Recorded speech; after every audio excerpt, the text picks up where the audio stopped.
नमस्कार। Family law एक ऐसा सब्जेक्ट है जो अक्सर काफी कॉम्प्लेक्स लगता है ना? तो आज हम इसी को बिल्कुल आसान बनाने वाले हैं। ये एक कंप्लीट एग्जाम रिवीजन है जिसे खास तौर पर इसीलिए डिजाइन किया गया है ताकि मुश्किल से मुश्किल टॉपिक्स भी आसानी से समझ आएं और याद रह जाएं। तो चलिए शुरू करते हैं। अच्छा, किसी भी सिलेबस को याद रखने का सबसे अच्छा तरीका क्या होता है? उसे कहानी में ढाल लो। हमारा ये सुपर रिकॉल फॉर्मूला बिल्कुल यही करता है। देखिए, कहानी शुरू होती है फेथ यानी आस्था से। फेथ से बनती है फैमिली यानी परिवार। फिर परिवार के पास आती है प्रॉपर्टी यानी संपत्ति। संपत्ति के बाद मुद्दा उठता है इनहेरिटेंस यानी विरासत का। फिर आते हैं डाइवोर्स के नियम और इन सब के ऊपर है इक्वालिटी का सिद्धांत। देखा, फेथ से इक्वालिटी तक पूरा सिलेबस एक कहानी में बन गया। ये फॉर्मूला हमारी पूरी चर्चा का बेस रहेगा। तो हमारी ये कहानी 4 हिस्सों में चलेगी। पहले हम शरीयत और निकाह को समझेंगे, फिर परिवार और संपत्ति के रूल्स देखेंगे, उसके बाद वसीयत और उत्तराधिकार पर बात करेंगे और आखिर में तलाक, सिविल मैरिज और यूसीसी को जानेंगे। तो चलिए पहले हिस्से से शुरुआत करते हैं, शरीयत और निकाह। ये भारत में पर्सनल लॉज यानी व्यक्तिगत कानूनों की बिल्कुल नींव है और हमारी कहानी का स्टार्टिंग पॉइंट भी यही है। तो सवाल ये है कि मुस्लिम कानून आता कहाँ से है? इसके 2 तरह के सोर्सेज हैं। पहले हैं प्राइमरी सोर्सेज, जिनमें कुरान, हदीस, इजमा और कयास शामिल हैं। इनमें कयास बड़ा दिलचस्प है। इसका मतलब होता है एनालॉजी, यानी एक जैसी सिचुएशन में एक जैसा तर्क लगाना। जैसे कुरान में शराब पर रोक है, तो इसी तर्क को आगे बढ़ाकर ड्रग्स को भी प्रतिबंधित माना गया। फिर आते हैं सेकेंडरी सोर्सेज, जैसे कि पुराने रिवाज, अदालतों के फैसले और सरकार के बनाए हुए कानून। अब देखिए, मुस्लिम कानून में 2 मेन ब्रांचेस हैं, सुन्नी और शिया, और इनके अंदर भी अलग-अलग स्कूल्स हैं। एग्जाम्स के लिए जो सबसे जरूरी है वो है सुन्नी ब्रांच का हनीफी स्कूल। क्यों? क्योंकि भारत में ज्यादातर मुस्लिम इसी को फॉलो करते हैं। ये स्कूल लिबरल माना जाता है और रीजनिंग पर जोर देता है। और ये रही एक कमाल की मेमोरी ट्रिक। बस ये 3 बातें याद रख लीजिए। इंडिया में हनाफी, ईरान में इतना अशारी और येमेन में ज़ैदी। ये आपको मल्टीपल चॉइस क्वेश्चंस में बहुत मदद करेगा, ट्रस्ट मी। अब बात करते हैं निकाह की। सबसे पहले तो ये जान ले कि अब्दुल कादिर बनाम सलीमा केस में इसे एक सिविल कॉन्ट्रैक्ट यानी नागरिक अनुबंध कहा गया है। तो एक वैलिड निकाह के लिए 5 शर्तें जरूरी हैं। पहला, इजाब और कबूल यानी ऑफर एंड एक्सेप्टेंस, और ये एक ही बैठक में होना चाहिए। दूसरा, फ्री कंसेंट यानी मर्जी से बिना किसी दबाव के। तीसरा, कॉम्पिटेंट पार्टीज यानी दोनों का प्यूबर्टी की उम्र पर पहुंचना और दिमागी तौर पर स्वस्थ होना। चौथा, विटनेसेस यानी 2 गवाहों का होना। और 5वां, कोई प्रोहिबिटेड डिग्री ना हो, मतलब खून के या शादी के करीबी रिश्ते में ना हो। चलिए, अब हमारी कहानी के दूसरे पड़ाव पर चलते हैं, परिवार और संपत्ति। शादी के बाद परिवार में क्या राइट्स और ड्यूटीज होती हैं और प्रॉपर्टी के क्या नियम हैं? आइए इसे समझते हैं। शादी के साथ ही एक बहुत जरूरी कॉन्सेप्ट जुड़ा है, मेहर।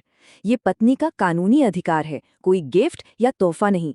ये 2 तरह का होता है, प्रॉम्प्ट महर, जिसे पत्नी शादी के बाद कभी भी मांग सकती है, और दूसरा है डिफर्ड महर, जो या तो तलाक होने पर या पति की मौत होने पर दिया जाता है। ये फर्क याद रखना बहुत जरूरी है। शादी को खत्म करने के भी अलग अलग तरीके हैं। पति तलाक दे सकता है, हाँ, और यहाँ ये याद रखना जरूरी है कि ट्रिपल तलाक यानी तलाक़े बिद्दत अब शायरा बानो केस के बाद अनकॉन्स्टिट्यूशनल है। पत्नी भी तलाक ले सकती है खुला के जरिए या तफवीज़ के जरिए, जो कि निकाहनामे में दिया गया अधिकार होता है। आपसी सहमति से मुबारात होता है और 1939 के एक्ट के तहत अदालत भी तलाक दे सकती है। अब आते हैं प्रॉपर्टी पर और बात करते हैं हिबा यानी गिफ्ट की। ये क्या है? ये अपनी मर्जी से बिना कुछ लिए दिए प्रॉपर्टी का तुरंत ट्रांसफर है। लेकिन इसमें सबसे जरूरी बात क्या है? पोजेशन। हिबा तभी पूरा माना जाता है जब प्रॉपर्टी का कब्जा दे दिया गया हो।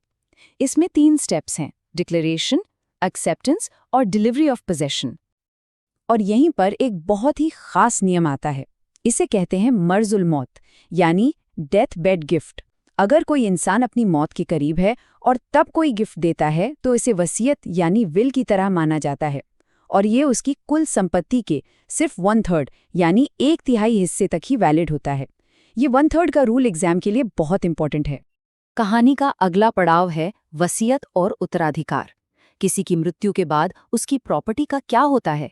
कानून इसके बारे में क्या कहता है? चलिए इस पर एक नज़र डालते हैं। मुस्लिम कानून में वसीयत यानी वसीयत के लिए भी वही 1/3 का नियम लागू होता है। कोई भी अपनी प्रॉपर्टी का सिर्फ 1/3 हिस्सा ही विल से दे सकता है। अगर इससे ज्यादा देना है तो बाकी कानूनी वारिसों की सहमति जरूरी होगी। और एक और मजेदार बात, वसीयत किसी नॉन मुस्लिम के नाम भी हो सकती है, लेकिन किसी कानूनी वारिस के नाम नहीं हो सकती जब तक कि बाकी वारिस इसके लिए राजी ना हो। इंडियन सक्सेशन एक्ट 1925 में 2 तरह की लेगेसी बहुत कॉमन है और इनमें अक्सर कन्फ्यूजन होता है।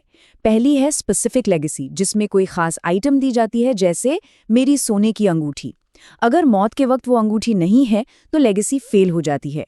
दूसरी है डेमोन्स्ट्रेटिव लेगेसी, जिसमें किसी खास सोर्स से पैसे देने की बात होती है, जैसे मेरे SBI अकाउंट से 50,000 रुपये। इसमें अगर अकाउंट में पैसा ना भी हो तो भी लेगेसी फेल नहीं होती, उसे जनरल प्रॉपर्टी से चुकाया जाता है। एक वैलिड विल की शर्तें याद रखने के लिए ये छोटा सा क्यूब बहुत काम का है। विल, इसका मतलब है वर्ड्स, इंटेंशन, लव का मतलब यहाँ फ्री फ्रॉम कोअर्जन यानी बिना किसी दबाव के, और लीगैलिटी। ये आपको एग्जाम में पॉइंट्स तेजी से रिकॉल करने में मदद करेगा। और अब हम आ गए हैं अपनी कहानी के आखिरी हिस्से में। यहाँ हम उन कानूनों को देखेंगे जो दूसरे समुदायों पर लागू होते हैं और साथ ही फैमिली लॉ के मॉडर्न और सेक्युलर अप्रोच को भी समझेंगे। क्रिश्चियंस के लिए तलाक इंडियन डिवोर्स एक्ट 1869 के तहत होता है। इसके मुख्य ग्राउंड्स हैं अडल्ट्री, क्रूअल्टी और कम से कम 2 साल का डिजर्शन यानी छोड़कर चले जाना। एक बात जो इसे दूसरों से अलग बनाती है वो है कन्वर्जन यानी धर्म बदलना। ये भी तलाक का एक आधार है। इनके अलावा कुछ गंभीर बीमारियां भी ग्राउंड्स में शामिल हैं। स्पेशल मैरिज एक्ट 1954 एक सेक्युलर कानून है। ये किसी भी धर्म के 2 भारतीय नागरिकों को शादी करने की इजाजत देता है। इसकी प्रक्रिया भी काफी सीधी है। पहले मैरिज ऑफिसर को नोटिस दो, फिर 30 दिन का वेटिंग पीरियड होता है।